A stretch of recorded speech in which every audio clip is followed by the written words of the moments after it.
Chapter 26. And the Ziphites came unto Saul to Gibeah, saying, Doth not David hide himself in the hill of Hachilah, which is before Jeshimon? Then Saul arose and went down to the wilderness of Ziph, having 3,000 chosen men of Israel with him, to seek David in the wilderness of Ziph. And Saul pitched in the hill of Hachilah, which is before Jeshimon, by the way. But David abode in the wilderness, and he saw that Saul came after him into the wilderness. David therefore sent out spies, and understood that Saul was come in very deed. And David arose and came to the place where Saul had pitched. And David beheld the place where Saul lay, and Abner the son of Ner, the captain of his host. And Saul lay in the trench, and the people pitched round about him. Then answered David and said to Ahimelech the Hittite, and to Abishai the son of Zeruiah, brother to Joab, saying, Who will go down with me to Saul to the camp? And Abishai said, I will go down with thee. So David and Abishai came to the people by night, and behold, Saul lay sleeping within the trench, and his spear stuck in the ground at his bolster. But Abner and the people lay round about him. Then said Abishai to David, God hath delivered thine enemy into thine hand this day. Now therefore let me smite him, I pray thee, with the spear, even to the earth at once, and I will not smite him the second time. And David said to Abishai, Destroy him not, for who can stretch forth his hand against the Lord's anointed and be guiltless? David said furthermore, As the Lord liveth, the Lord shall smite him, or his day shall come to die, or he shall descend into battle and perish. The Lord forbid that I should stretch forth mine hand against the Lord's anointed. But I pray thee, take thou now the spear that is at his bolster, and the cruse of water, and let us go.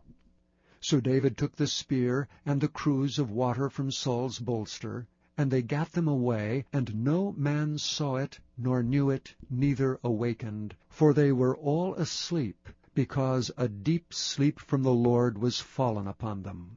Then David went over to the other side, and stood on the top of an hill afar off, a great space being between them. And David cried to the people, and to Abner the son of Ner, saying, Answerest thou not, Abner?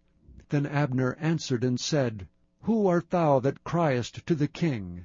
And David said to Abner, Art thou not a valiant man? And who is like thee in Israel? Wherefore then hast thou not kept thy lord the king? For there came out one of the people in to destroy the king thy lord. This thing is not good that thou hast done.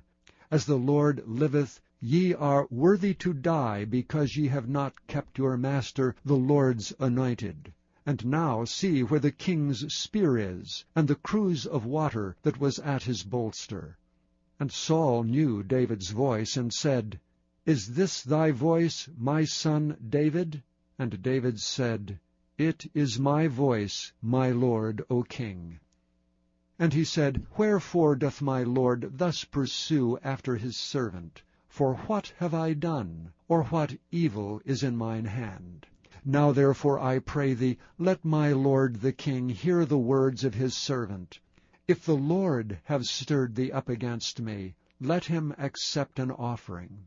But if they be the children of men, cursed be they before the Lord, for they have driven me out this day from abiding in the inheritance of the Lord, saying, Go, serve other gods. Now therefore let not my blood fall to the earth before the face of the Lord. For the king of Israel is come out to seek a flea, as when one doth hunt a partridge in the mountains.